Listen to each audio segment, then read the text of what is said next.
ഇപ്പോൾ രാഷ്ട്രപതി ദ്രൗപദി മുർമു ദേശീയ ഭരണഘടനാ ദിനവുമായി ബന്ധപ്പെട്ട് പഴയ പാർലമെന്റ് കെട്ടിടത്തിന്റെ സെൻട്രൽ ഹാളിൽ അവിടെ ചടങ്ങിൽ സംസാരിക്കുകയാണ്. തത്സമയ സംപ്രേഷണം. निरंतरता प्रदान करने की जितना भी प्रशंसा की जाए और कम। माननीय सदस्य संसदगण संसदीय प्रणाली को अपनाने के पक्ष में संविधान सभा में जो ठोस तर्क दिए गए थे वो आज भी प्रासंगिक है। विश्व के विशालतम लोकतंत्रों में जन आकांक्षाओं को अभिव्यक्त करने वाली भारतीय संसद विश्व के अनेक लोकतंत्र के लिए आज एक उदाहरण के रूप में प्रतिष्ठित है। हमारे संविधान निर्माता चाहते थे कि संविधान के माध्यम से हमारा सामूहिक और व्यक्तिगत स्वाभिमान सुनिश्चित रहे। मुझे ये कहते हुए बहुत प्रसन्नता होती है कि बीते दशक में हमारे संसद ने जन आकांक्षाओं को अभिव्यक्त करने के अत्यंत प्रभावी उदाहरण प्रस्तुत किया है। संविधान निर्माताओं की अपेक्षाओं पर खरा उतरने के लिए मैं आप सभी सांसदों को बहुत बहुत बधाई देती हूँ।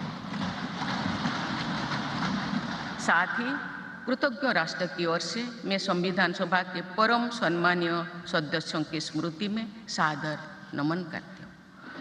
हमारे संविधान के अंतरात्मा जिन आदर्शों में अभिव्यक्त होती है वो आदर्श है सामाजिक, आर्थिक एवं राजनैतिक न्याय, स्वतंत्रता, समता और बंधुता। मुझे ये देखकर हर्ष होता है कि इन सभी आयामों पर संसद सदस्यों ने संविधान निर्माताओं की परिकल्पनाओं को यथार्थ स्वरूप प्रदान किया है। हमारी संसदीय प्रणाली की सफलता के ठोस प्रमाण के रूप में आज भारत विश्व की तीसरी सबसे बड़ी अर्थव्यवस्था बनने की ओर तेज गति से अग्रसर है। भारत में लगभग 25 करोड़ लोगों के गरीबी की सीमा रेखा से बाहर आने से आर्थिक न्याय के पैमाने पर विश्व की सबसे बड़ी सफलता अर्जित है। हमारे संविधान में सामाजिक न्याय को प्रमुखता दी गई है। सामाजिक न्याय के आदर्शों के अनुरूप समावेशी विकास के प्रयास किए जा रहे हैं। ऐसे अनेक प्रयासों में इकोनॉमिकली वीकर सेक्शंस के लिए शिक्षण संस्थाओं और रोजगार में आरक्षण का प्रावधान करना, दिव्यांगजनों की परिभाषा को विस्तार देते हुए उनके हित में विशेष अधिनियम लागू करना और उसे कार्यरूप देना तथा राष्ट्रीय पिछड़ा वर्ग आयोग को संवैधानिक दर्जा प्रदान करना शामिल है। 3 तलाक से जुड़े सामाजिक कुरीति पर अंकुश लगाकर संसद ने हमारी बहनों बेटियों के सशक्तिकरण और सामाजिक न्याय की दिशा में ऐतिहासिक कदम उठाए हैं। देश के आर्थिक एकीकरण के लिए स्वाधीनता के बाद का सबसे बड़ा टैक्स सुधार गुड्स एंड सर्विसेज टैक्स के रूप में किया गया है।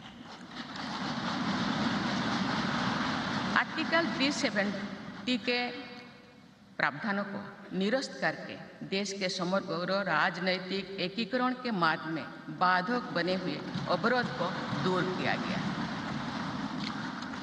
नारी शक्ति बंधन अधिनियम द्वारा वुमेन लीड डेवलपमेंट के एक नए युग आरंभ होगा। नारी शक्ति अर्थात मातृशक्ति के बंधन का हमारे संस्कृति में अत्यंत महत्वपूर्ण स्थान रहा है। इस वर्ष 7 नवंबर से हमारा राष्ट्रगीत वंदे मातरम की रचना के 150 वर्षों पूरी होने के उपलक्ष्य में देशव्यापी स्मरण उत्सव मनाया जा रहा है।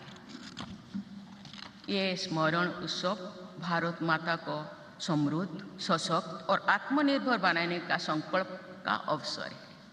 मुझे विश्वास है कि इस राष्ट्रीय संकल्प की सिद्धि के लिए आप सभी सदस्यगण देशवासियों को दिशा और प्रेरणा प्रदान करेंगे। ലോകത്തെവിടെയായാലും ഏത് സമയത്തും 24 വാർത്തകളും ഓഗ്മെന്റഡ് റിയാലിറ്റി പാക്കേജുകളും എക്സ്പ്ലെയിനറുകളും വിശദമായി കാണാൻ ഞങ്ങളുടെ യൂട്യൂബ് ചാനൽ നിങ്ങൾക്ക് സബ്സ്ക്രൈബ് ചെയ്യാം.